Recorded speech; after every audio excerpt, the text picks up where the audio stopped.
Lecture du livre de l'Exode, chapitre 23, versets 20 à 23. Ainsi parle le Seigneur. Je vais envoyer un ange devant toi pour te garder en chemin et te faire parvenir au lieu que j'ai préparé. Respecte sa présence, écoute sa voix. Ne lui résiste pas. Il ne te pardonnerait pas ta révolte, car mon nom est en lui.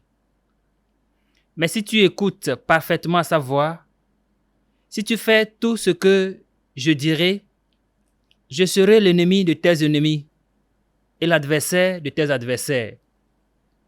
Mon ange marchera devant toi. Parole du Seigneur. Nous rendons grâce à Dieu. Le Seigneur donne mission à ses anges de te garder sur tous tes chemins. Le Seigneur donne mission à ses anges de te garder sur tous tes chemins. Quand je me tiens sous l'abri du Très-Haut et repose à l'ombre du Puissant, je dis au Seigneur, mon refuge, mon rempart, mon Dieu dont je suis sûr. Le Seigneur donne mission à ses anges de te garder sur tes chemins. C'est lui qui te sauve des filets du chasseur et de la peste maléfique. Il te couvre et protège. Tu trouves sous son aile un refuge. Sa fidélité est une armure, un bouclier. Le Seigneur donne mission à ses anges de te garder sur tes chemins. Tu ne craindras ni la terreur de la nuit, ni la flèche qui vole au grand jour, ni la peste qui rôde dans le noir, ni le fléau qui frappe à midi. Le Seigneur donne mission à ses anges de te garder sur tes chemins. Le malheur ne pourra te toucher, ni le danger approcher de ta demeure. Il donne mission à ses anges de te garder sur tous tes chemins. Le Seigneur donne mission à ses anges de te garder sur tes chemins.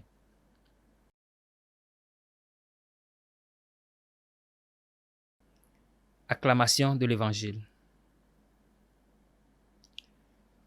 Tous les anges du Seigneur, bénissez le Seigneur, à lui haute gloire, louange éternelle.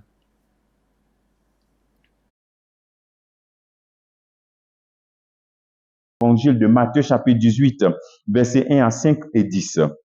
En ce moment-là, les disciples s'approchèrent de Jésus et lui dirent, « Qui donc est le plus grand dans le royaume des cieux ?» Alors Jésus appela un petit enfant et le plaça au milieu d'eux. Il déclara, « Amen, je vous le dis, si vous ne changez pas pour devenir comme les enfants, vous n'entrerez pas dans le royaume des cieux. Mais celui qui se fera petit comme cet enfant, celui-là est plus grand dans le royaume des cieux. Et celui qui accueille un enfant comme celui-ci en mon nom, il m'accueille moi. Gardez-vous de mépriser un seul de ces petits enfants, de ces petits. Car, je vous le dis, les anges dans les cieux voient sans cesse la face de mon Père qui est aux cieux. Acclamons la parole de Dieu. Louange à toi, Seigneur Jésus. Alors donc, nous sommes dans ce chapitre 18 de l'évangile de Matthieu. C'est le sermon de la communauté. Les disciples cherchent le critère pour reconnaître quelle est la personne qui est plus grande de la communauté. Et le Christ place un petit et dit, les demande de changer pour devenir comme les petits enfants. Qui sont les petits enfants? Bien entendu, ce sont les enfants, mais c'est aussi celui qui a un cœur d'enfant. Mais aussi les personnes pauvres, les personnes sans importance de la société, la communauté. Alors, il est bon que nous puissions nous poser des questions. Dans nos communautés, dans nos familles, dans nos paroisses, est-ce que ces personnes-là sont au centre? Dans la communauté des disciples du Christ, les enfants, les personnes pauvres, les personnes non considérées de la société sont au centre. Ils ont une place privilégiée. Jésus nous demande donc de les accueillir. Ensuite, Jésus nous demande d'avoir un cœur d'enfant.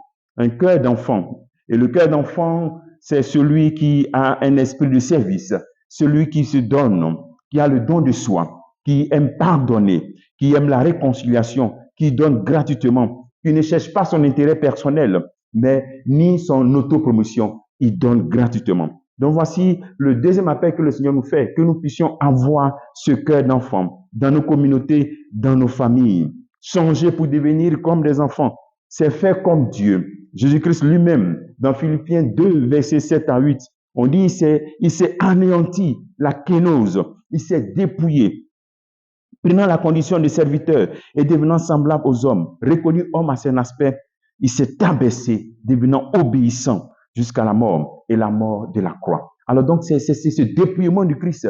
Tous ceux qui font partie de cette communauté du Christ, des disciples du Christ, doivent apprendre à avoir ce dépouillement, l'esprit de service, du don de soi, du pardon, sans chercher son intérêt ni l'autopromotion. Et même le Dieu lui-même, si Dieu est l'expression de l'amour gratuit, la pure gratuité, donc nous devons rechercher à nous identifier à Jésus-Christ, à Dieu le Père, et être dans la communauté ceux qui veulent imiter Dieu, imiter cette petitesse, cette humilité.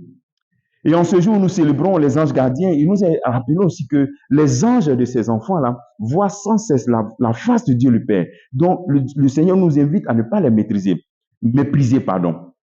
Se faire petit comme Dieu, rentrer dans cette humilité, donne aussi cette capacité à nos anges de voir Dieu. C'est comme si ceux qui rentrent dans cette attitude d'humble, don de soi, réconciliation, les anges voient la face de Dieu. C'est comme si ils rendent capable les anges de voir la face de Dieu. Pourquoi? Parce que celui qui est petit, il est disposé à l'écoute. Celui qui est orgueilleux, il n'est pas disposé à l'écoute. Donc, c'est comme si les anges gardiens des personnes humbles, des personnes petites, et puis les personnes orgueilleuses n'ont pas la même efficacité. Alors donc, il faut chercher donc l'efficacité de nos anges gardiens. Il ne s'agit pas seulement d'invoquer les anges gardiens. Non, mais il faut chercher l'attitude de l'humilité pour que leur action soit efficace. C'est la parole de Dieu qui nous dit. On dit, les anges dans le ciel voient sans cesse la face de Dieu le Père. Et vous voyez dans le psaume 90, verset 11, le Seigneur, on montre la puissance, l'efficacité de cette vie d'enfant. Être petit, avoir un cœur d'enfant provoque la force de l'action divine. Le malheur ne pourra te toucher, nul le danger approcher à ta demeure. Il donne mission à ses anges de te garder sur tes chemins. Psaume 90, verset 10 et puis 11. Célébrer donc les anges gardiens, c'est retrouver nos cœurs d'enfants obéissants pour permettre à nos anges de voir la face de Dieu, surtout que nous sommes disposés à écouter Dieu, donc à écouter cette petite voix de nos anges gardiens. Cela favorise la bonne action de nos anges. Ils voient sans cesse la face de Dieu, donc ils ont une action dans notre vie. Les anges gardiens d'une personne orgueilleuse et puis les anges gardiens d'une personne humble n'ont pas la même efficacité. C'est la disposition. Demandons au Seigneur au cours de cette journée cette grâce d'être vraiment des enfants. Le travail que tu peux faire en ce jour, c'est deviens un enfant de Dieu pour que ton ange gardien ait plus d'action dans ta vie. Que Dieu te bénisse au nom du Père et du Fils et du Saint-Esprit. Amen.